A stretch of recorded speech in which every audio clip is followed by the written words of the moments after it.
IPL 2025 का सबसे बड़ा मुकाबला एमआई बनाम आरसीबी। वहां पर आरसीबी ने 10 साल बाद जीत दर्ज की और अब उस मैच में रिपोर्ट कार्ड क्या कहता है, किसको कितने नंबर्स मिलते हैं, उसके साथ हम हाजिर हैं। आप देख रहे हैं रिपोर्ट कार्ड और हमारे साथ आज जो दो प्रोफेसर हैं वो हैं अंबती रायडू, संजय बांगर। आप दोनों का बहुत बहुत स्वागत।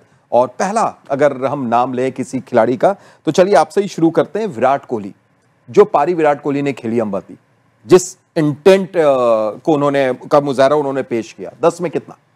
मुझे तो आज जैसा पारी था वो पिच के ऊपर, स्पेशली पहले ओवर में विकेट गिरने के बाद फिर डेफिनेटली 10 पे 10, क्योंकि वो प्लेटफॉर्म ले किए तो उस वजह से 20 या 30 रन ज़्यादा बने। 10 में 10 विराट कोहली को। जसप्रीत बुमराह, विकेट्स उनको नहीं मिली, 4 ओवर 29 रन, लेकिन आखिरी 2 ओवर में संजय सर सिर्फ 14 रन। उस हिसाब से बताइए। 10 में से 8, क्योंकि 2 मार्क इसलिए नहीं क्योंकि उनको विकेट नहीं मिली जिसकी शायद तलाश थी मुंबई इंडियंस को, क्योंकि वो ढूंढ रहे थे कि देवदत्त पडिक्कल को आउट करे या विराट कोहली को आउट करे। बीच में जब पाटीदार के लिए 1 ओवर के लिए लाया गया था तो उनको भी आउट करने की कोशिश कर रहे थे एमआई। मगर ओवरऑल अगर आप देखेंगे, कोई भी खिलाड़ी वापसी करता है बड़े अंतराल के बाद और 4 ओवर में मात्र 29 रन देता है तो वो ज़रूर बहुत ही अच्छा प्रदर्शन मैं मानता हूँ। इसलिए 8 नंबर 93 दिन के बाद वापसी कर रहे थे, 93 नंबर के जर्सी वाले, और 10 में 8। जितेश शर्मा 19 गेंद 40 रन। बात बहुत कम होती है इस खिलाड़ी की, लेकिन अपना काम बखूबी अंजाम देता है और शायद वो इम्पैक्टफुल पारी।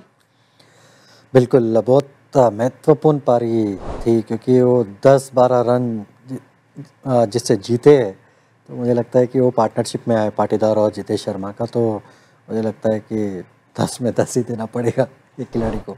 चलिए, तो रायडू ने यानी अंबती ने 2 खिलाड़ियों का नाम लिया, दोनों को 10 अंक दिए पूरे तरीके से। संजय भाई एकदम नंबर देने के मामले में आपसे भी आगे हैं। अब बात हम करते हैं हार्दिक पांड्या की, जिन्होंने गेंद से 2 विकेट निकाले, थोड़े से महंगे साबित हुए, लेकिन वो भी आखिरी ओवर की वजह से। और फिर बल्लेबाजी में आने के बाद तो ऐसा लगा कि शायद जीत दिला ही देंगे मुंबई को।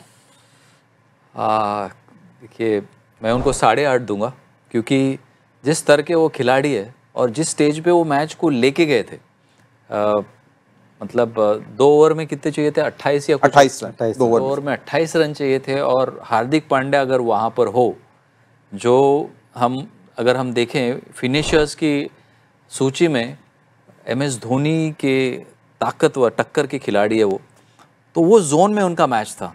आज वो उनको नींद आएगी नहीं, क्योंकि वो पूरी तरह से उस वक्त काबिल बल्लेबाज थे, सही बल्लेबाज थे और प्लेटफॉर्म सेट था। तो इस कारण मैंने 1.5 अंक काटे ज़रूर है, मगर कमाल की बल्लेबाजी उन्होंने की। उन्हीं की बदौलत, 300 के स्ट्राइक रेट से बल्लेबाजी करने की बदौलत मैच इतना क्लोज गया। अदरवाइज ये हार का फासला बहुत ही ज़्यादा बड़ा होता। बेशक। और एक भाई की बात हो गई, दूसरे भाई की बात, कृणाल पंड्या।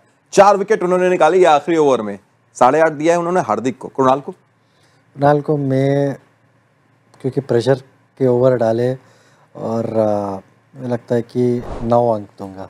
9 अंक? हाँ, 9 अंक का वो 1 अंक इसलिए कम कर रहा हूँ क्योंकि वो मतलब जैसा विकेट लिए वैसा 1-2 वाइड भी गए थे और वो जितेश अच्छा रोक लिया था लास्ट ओवर में, तो फेयर कॉल है, 9 अंक। चलिए भाई, तो अभी तक के हिसाब से जितने भी खिलाड़ियों की बात हुई है सब डिस्टिंक्शन से पास हो रहे हैं, यहाँ पर सबको अच्छे नंबर्स मिले हैं। आखिरी नाम रोहित शर्मा, 9 गेंद 17 रन। एक थोड़ा सा फीका सीजन जाता हुआ दिख रहा है संजय भाई। जी, आज तो अच्छे लग रहे थे, अच्छी लय में लग रहे थे, कुछ अच्छी बाउंड्रीज भी उन्होंने लगाई और उनको थोड़ा सा हैवी लिफ्टिंग करना होगा इस मुंबई इंडियंस को, जिस अभी थोड़ा से नीचे लगे हुए उसको आगे खींचने के लिए और वापस ऊपर लाने के लिए इनको बहुत ही वज़न उठाना होगा और बड़े प्रदर्शन करने होंगे, जो उनके लिए भी, उनके रुतबे के हिसाब से भी उनको शोभा देंगे। तो इस कारण 5 ही दे पाऊंगा आज उनको। उम्मीद यही करते हैं कि अगले कुछ मैचेस में बेहतर प्रदर्शन रहे। चलिए, और वैसे भी आपके में तो डिक्शनरी में फेल नाम का कोई शब्द ही नहीं है, 3.5 ऊपर ही देते हैं। यहाँ पर आपने 5 दिया। जी हाँ, फेल तो होता ही नहीं कोई। आप सीखते हैं या आप जीतते हैं। विन और लर्न। बहुत बहुत शुक्रिया अंबाती, आपका भी शुक्रिया संजय भाई, आपका भी। और आप भी जरूर हमें बताइए कि किस तरीके से आप इस रिपोर्ट कार्ड को देख रहे हैं और आप अगर होते हैं तो आप खिलाड़ियों को कितने नंबर देते हैं।